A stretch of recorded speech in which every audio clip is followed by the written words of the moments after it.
If you clicked on this video, chances are you're procrastinating. You should be studying for that exam, you should be filming that YouTube video, and you should be going to the gym or eating something healthier, but you're not. And it's not because you're lazy, and it's definitely not because you don't know what to do. And most of the time, it's because of something Steven Pressfield talks about in his book, The War of Art, and he calls it the resistance, which is the force that shows up and stops us from doing the work that we set out to do, like studying or filming that YouTube video or going to the gym. And it's the real reason that you keep putting things off even when you already know exactly what you should be doing, but you still can't get yourself to do it. And actually, around 2 years ago, when I started to read this book, I realized how the resistance was quietly ruining my life. But once I learned how to face it, everything changed, and I finally learned how to stop procrastinating. So in this video, I'll share the 3 key takeaways that I've taken away from the book that helps me to stop procrastinating and finally start doing the things that I know I should be doing. Let's get into it. Now, whenever you want to start something important, like working towards a big goal or a dream, there always seems to be this invisible force that holds you back,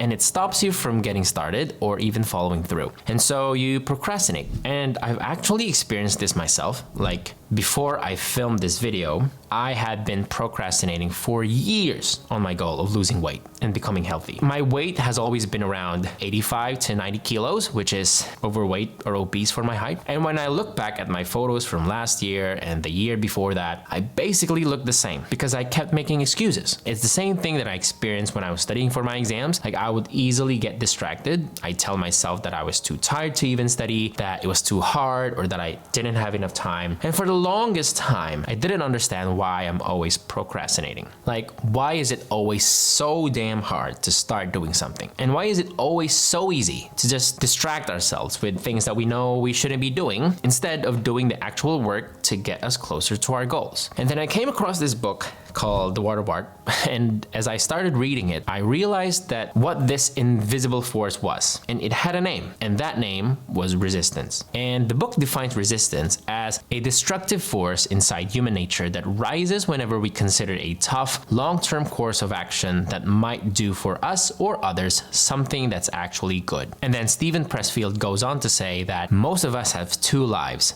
the life we live and the unlived life within us. And between the two stands resistance. Have you ever brought home a treadmill and let it gather dust in the attic? Quit a diet or a course of yoga or meditation? Have you ever bailed out on a calling, wanted to become someone greater?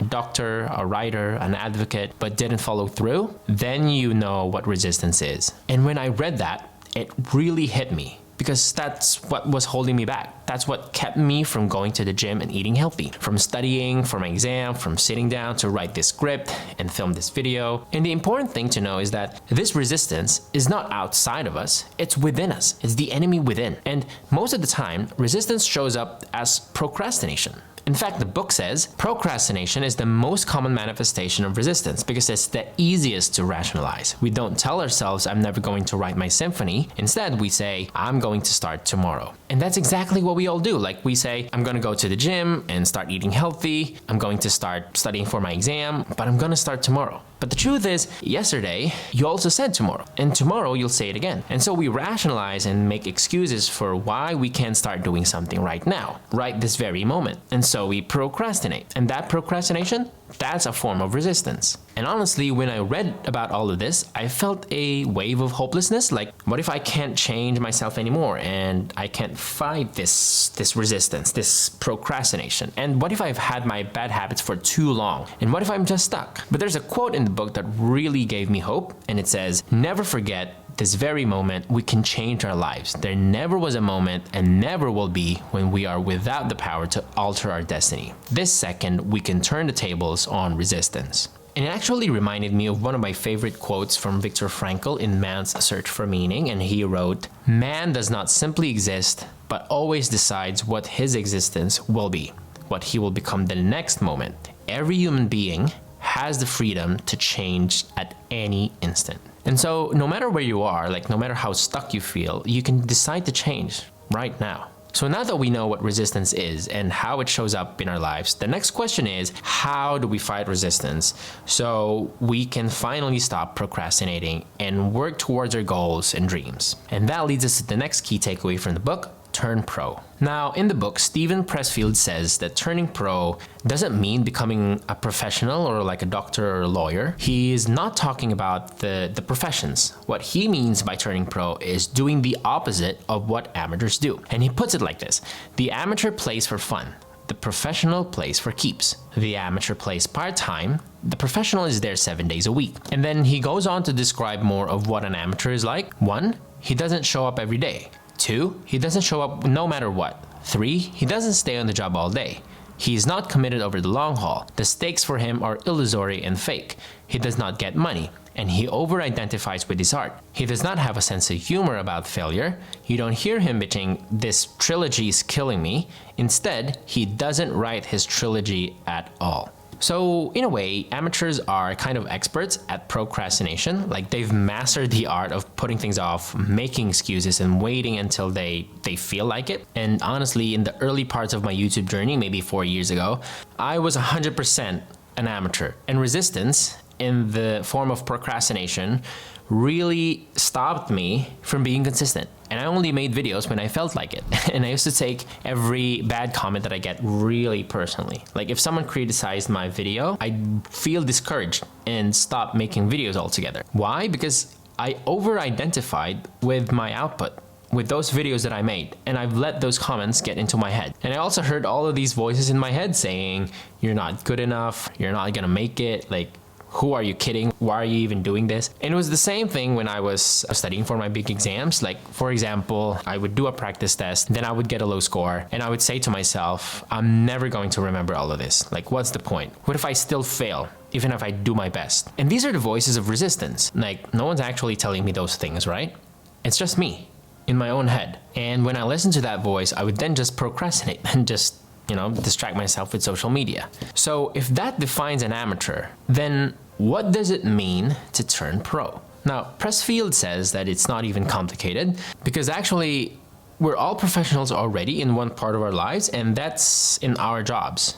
And he says in the book, all of us are pros in one area, our jobs. We get a paycheck, we work for money, we are all professionals. Now, are there principles we can take from what we are already successfully doing in our workday lives and apply to our artistic aspirations? What exactly are the qualities that define us as professionals?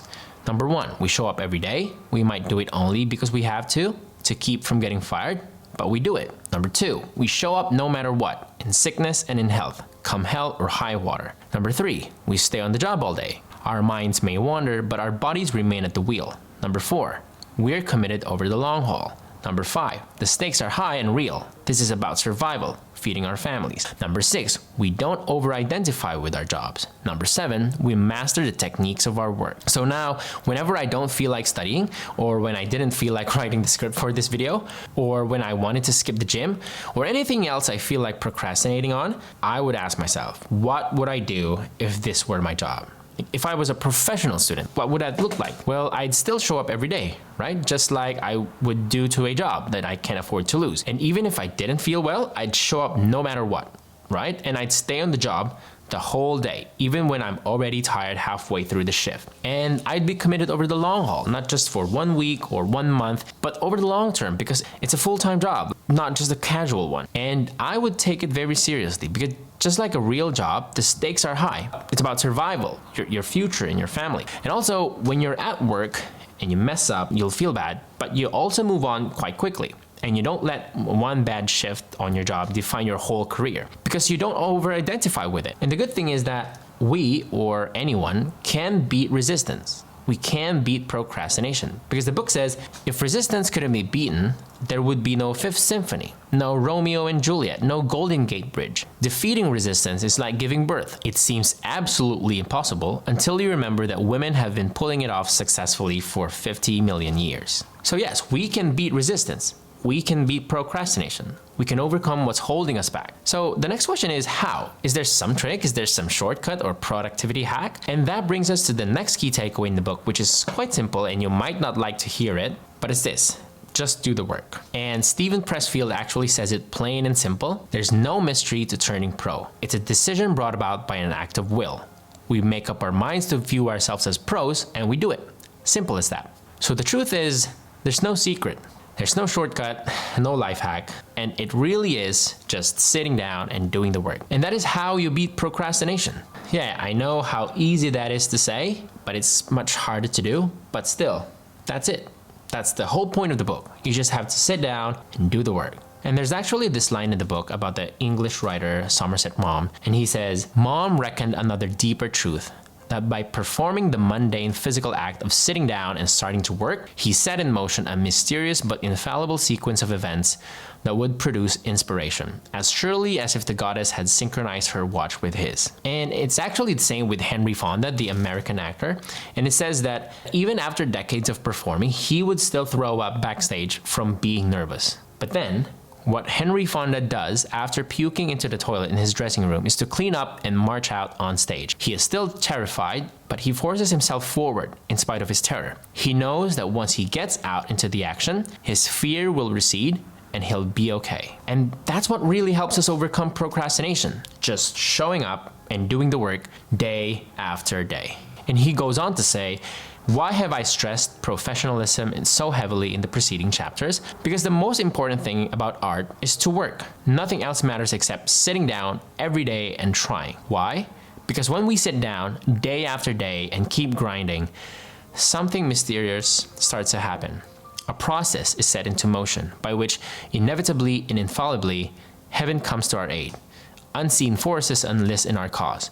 Serendipity reinforces our purpose. And it sounds simple, and it is, but it's not easy. So if you take only one thing from the book, it's this. The only way to beat resistance and procrastination is to turn pro, to do the work, to sit down, even when you don't feel like it, even when it's hard. But that leads us to the next question.